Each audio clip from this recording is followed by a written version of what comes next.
क्या स्त्री की सेवा यानी कि आपकी धर्मपत्नी की सेवा आपको जीवन में उन्नति के मार्ग को हो सकती है, आपके जीवन में चल रही परेशानियों को दूर कर सकती है। जो भी अपनी स्त्री यानी कि अपनी धर्मपत्नी की सेवा करता है, उसका सुख दुख में ख्याल रखता है, उसके बारे में सोचता है, उसको कुछ समय समय पर गिनी हुई चीज़ें अगर दे देता है तो उसके जीवन में कभी भी धन सुख संपदा की कभी भी कमी नहीं आती है। कौन से ऐसे लोग हैं जिनको अपनी धर्मपत्नी का विशेष कर ध्यान रखना चाहिए और उनको समय समय पर खुश भी रखना चाहिए, आज मैं आपको यही जानकारी देने वाला हूँ।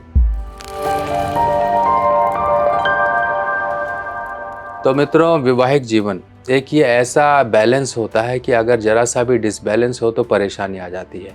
हस्बैंड वाइफ एक नरम हो तो एक गरम हो, अगर दोनों ही गरम हो तो हमेशा घमासान मचा रहता है।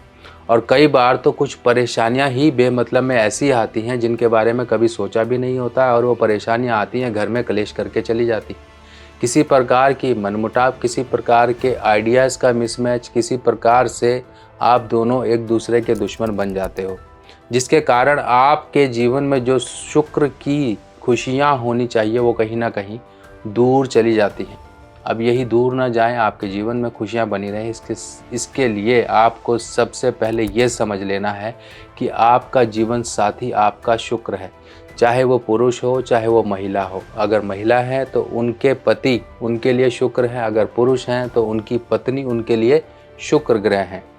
अब जब भी शुक्र ग्रह खराब होंगे तो व्यक्ति को कहीं ना कहीं से जीवन में सबसे पहले परेशानी यही मिलेगी कि उसके जीवन में खुशियाँ ख़त्म हो जाएंगी। उसके जीवन में चाहे वो पारिवारिक खुशियाँ हैं, चाहे उसकी मेहनत के द्वारा जो भी खुशियाँ उसको अचीवमेंट्स के द्वारा मिलती हैं, वो खुशियाँ ख़त्म हो जाती हैं। अब जब ये खुशियाँ ख़राब होनी शुरू हो जाती हैं तब कहीं ना कहीं उस व्यक्ति को ये ज़रूर ध्यान से समझना चाहिए कि कहीं ना कहीं से आपकी जो जड़ें हैं वो कहीं ना कहीं से खोखली हो रही हैं। और वो जड़ क्या होती है? जड़ होती है आपका घर, और आपके घर में आपका जीवन साथी, आपकी धर्मपत्नी। अगर पति अपनी पत्नी की सेवा ना करे, सेवा ये नहीं कि हाँ हाथ पैर दबाए, ऐसा नहीं, सेवा खुश रखना, इस तरह से उसके ख्यालों का ध्यान रखना, उसकी इमोशंस, उसकी फीलिंग्स की कदर करना और उसके साथ हमेशा मेंटली अटैच रहना, केयरिंग रहना और कुछ समय समय पे अपने कुछ प्यार को, अपनी कुछ इमोशंस को किसी गिफ्ट के रूप में जाहिर करना। सिर्फ इतना ही मांगती हैं धर्मपत्नियाँ, इससे ज़्यादा उनकी कोई डिमांड नहीं होती है। अगर आप यही मूलभूत एक बेसिक डिमांड को पूरा कर लेंगे तो आपका शुक्र कभी ख़राब नहीं होगा। मैं भी विवाहिक हूँ, पर मुझे जो बातें मैं आपको समझा रहा हूँ उसी तरीके से मैं भी अपने वैवाहिक जीवन में एक बैलेंस बनाने की कोशिश करता हूँ और आपको भी यही सलाह दे रहा हूँ ताकि आप भी खुश रहें, आपका भी घर परिवार बढ़े और आपके जीवन में भी शुक्र की एक अच्छे असर आने शुरू हो। तो आपको करना क्या है? सबसे पहले तो आप उन मौक़ों को तलाशिए कि किन मौक़ों पे आप अपनी धर्मपत्नी को कुछ गिफ्ट दे सकते हो। गिफ्ट, कुछ उपहार। अगर ये उपहार या गिफ्ट आप समय समय पे देते रहेंगे तो आपकी एक इमोशनल अटैचमेंट वाइफ के साथ आपकी बनी रहेगी। ज़रूरी नहीं कि पति ही पत्नी को दे, पत्नी भी इसके बदले में कुछ ना कुछ देगी। इसे कहते हैं व्यवहार, आपस में एक दूसरे की केयरिंग। अगर पति देगा तो ऑलरेडी उसे पता है कि मेरा शुक्र अच्छा होगा, पत्नी देगी तो ऑलरेडी उसे पता है शुक्र अच्छा होगा। तो शुक्र कुल मिला के दोनों मिलकर अच्छा कर रहे हैं। आप पति हैं, आपकी धर्म पत्नी घर को इस तरह से एक प्रॉपर एक जो जैसे कहते हैं कि दायरा बना के रखती है खुशियों का, क्योंकि वो पूजा पाठ करती है, जो भी कुछ करती है उसको कभी नहीं लगता है। और ये जो भी पूजा पाठ जो भी वो कुछ करती है वो परिवार की सुख शांति और उन्नति के लिए सब चला जाता है। पत्नी की जो भी पूजा होगी उसका फल उसके पति को प्राप्त होता है। तो इस तरह से पति को ये समझ लेना चाहिए कि अगर वो एक अनाज दान करेगा, एक दाने जो अनाज है दान करेगा, तो उसका इतना पुण्य फल प्राप्त नहीं होगा जितना कि उसकी पत्नी के द्वारा किया गया एक अनाज का दाना 100 अनाज के दाने के बराबर पुण्य फल इस पति को प्राप्त करा देगा। तो बहुत से लोग आपने देखे होंगे और ये भी कहते हुए सुने होंगे कि भैया धर्म पत्नी ही है, जिसे कहते हैं कि हर एक जो प्रोग्रेसिव इंसान होता है, जो प्रगतिशील इंसान होता है, जो इंसान जीवन में कुछ उन्नतियां हासिल कर लेता है, उसके पीछे उसकी धर्म पत्नी होती है। यही होती है वो शक्ति। अगर इस शक्ति को आप सही ढंग से मैनेज कर लो तो परेशानियां नहीं होंगी। अब कई लोगों की धर्म पत्नियां बीमार रहती हैं तो सिंपल सा एक देखिए, अब यहाँ पर पति के लिए रिस्पॉन्सिबिलिटी बन जाती है कि वो एक मुट्ठी ज्वार लाल वाली वो गाय को देता रहे। गाय कोई भी हो, सफ़ेद हो, काली हो, लाल हो, भूरी हो, कोई भी हो, उसको जाकर देता रहे। शुक्रवार के दिन ये काम करता रहे।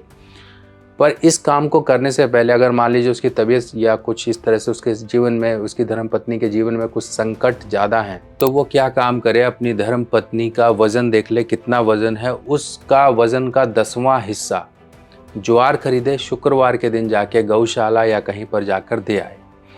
अब देखिए, एक्सचेंज करने के लिए आप अपनी धर्म पत्नी से लेना देना, आप कुछ उनको दो, वो कुछ आपको दे, इसके लिए क्या करोगे? इसके लिए सबसे पहला जो काम होता है वो होता है कुछ सोने के आभूषण। कुछ सोने के आभूषण हस्बैंड वाइफ इस एक दूसरे के लिए समय समय पर बनवाते रहें और गुरुवार के दिन एक दूसरे को देते रहें। और शुक्रवार के दिन एक काम ज़रूर कर लें, आप दोनों के बीच में एक इमोशन, अटैचमेंट, बॉन्डिंग बनी रहे, तो हस्बैंड वाइफ एक दूसरे को इस तरह से एक मोजोनाइट होता है, ये मोजोनाइट डायमंड की तरह होता है। क्योंकि देखिए, डायमंड इतना बड़ा तो आप नहीं पहन सकते हैं, क्योंकि इतना बड़ा तो काफ़ी महंगा आएगा, लाखों में पहुंच जाएगा। तो तरीका यही है, इतना बड़ा आप, ये कम से कम 3 कैरेट का एक मोजोनाइट है। हस्बैंड के लिए रिंग बनवा लीजिए, अगर वाइफ हैं, अगर वो लॉकेट पहनना चाहती है तो अपने लॉकेट बनवा लीजिए, नहीं तो आप उन वाइफ के लिए भी रिंग बनवा सकते हैं। ये जेंट्स डिज़ाइन की रिंग है। इसी तरीके से लेडीज़ डिज़ाइन की रिंग अलग अलग होती हैं, वो अपनी पसंद से बनवा सकती हैं। डायमंड के लिए कुछ स्टैंडर्ड एक रिंग डिज़ाइंस होते हैं, उनके लिए आप कोशिश करिए कि आपको वो मिल जाएं और इस तरह से आप बनवा के पहन लीजिए। अब देखिए, ये डायमंड की तरह ही होता है। इससे क्या होता है कि ये शुक्र का हीरा, शुक्र के लिए डायमंड होता है और प्रेम बढ़ाने के लिए डायमंड होता है, हर खुशियों के लिए डायमंड होता है। और ये मिडल फिंगर में पहना जाता है, इस तरह से बीच की उंगली में, जो सबसे बड़ी उंगली होती है हमारी, सबसे बड़ी उंगली ये बीच वाली उंगली, इसमें इस तरह से पहना जाता है। और इसको शुक्रवार के दिन आप एक दूसरे को गिफ्ट करके पहन लीजिए। देखिए किस तरह से, बाकी ये नहीं कि सिर्फ एक बार डायमंड दे दिया बात ख़त्म, नहीं, आपके साथ तो अब देना लेना लगा रहेगा। आप अपनी वाइफ को कुछ भी समय समय पे, कुछ चांदी का दे दिया, कुछ सिंदूरदानी दे दी, डिब्बी दे दी, कुछ चांदी की डिब्बिया या पायल दे दी, कुछ भी दे दी। इस तरह से देखिए बहुत सारी चीज़ें हैं वाइफ को देने के लिए। कमी कभी नहीं होगी। हस्बैंड के लिए कमी हो सकती है कि हस्बैंड क्या पहने क्या नहीं, ब्रेसलेट पहन लेगा, चेन पहन लेगा, इससे ज़्यादा क्या पहनेगा। वाइफ के लिए तो पूरी दुकानें लुट जाएँ, पूरी दुकानें ख़त्म हो जाएँ, वो भी कम है। तो आप अपने आप को एक तरीके से देखिए, लूटना नहीं होता, ये अपने बैंक बैलेंस को बढ़ाना होता है। आप खर्चा अपना उस हिसाब से मैनेज करके वाइफ के लिए कुछ ना कुछ समय समय पर ला के उसे देते रहिए। बहुत आपके जीवन में तरक्कियां होंगी और आपके जीवन में खुशियां भरी रहेंगी। अगर आप अपने आप से लाल किताब के उपाय करना चाहते हो तो आ गई है मेरे द्वारा लिखी हुई नई लाल किताब, जो कि बिल्कुल सिंपल साधारण भाषा में है। और ये लाल किताब बिल्कुल सरल भाषा में आप लोगों के लिए मैंने लिखी है, ताकि आप लोग इसे पढ़कर अपने उपाय खुद कर सकें। और जो ग्रहों की स्थिति है, ग्रह क्या असर जीवन में लेकर आते हैं, उनके बुरे असर को कैसे दूर किया जाए, ये किताबें अब आपकी मदद करेंगी। ये पहला भाग है, ऐसे 5 भाग कुल मिलाकर आएंगे, जिसमें ये पहला भाग बेसिक होगा, यानी कि पार्ट 1, पार्ट 2, पार्ट 3, पार्ट 4, ऐसे पार्ट 5 तक आपको पूरी की पूरी संपूर्ण लाल किताब की जानकारी इन भागों में मिल जाएगी। ये किताब हिंदी में होगी और सरल भाषा में होगी। देखिए इस तरह से इस किताब में संपूर्ण जानकारी, उपाय इत्यादि, योग, सब चीज़ें इस किताब में दी गई हैं। फिलहाल ये किताब पहली जो आपका पहला कदम होगी इस ज्ञान की तरफ। आप अपने जीवन में अपने परिवार वालों की, अपने दोस्तों की, किसी की भी कुंडली को देखकर अध्ययन करके उन्हें उपाय बता सकते हो। और ये उपाय बताने के लिए ये किताब आपकी मदद करेगी। बाकी आपके जीवन में ऐसे ही खुशियाँ बनी रहे, मैं आपके लिए यही कामना करता हूँ। बाकी मिलते हैं नई जानकारी के साथ नई वीडियो में, तब तक के लिए जय श्री राम।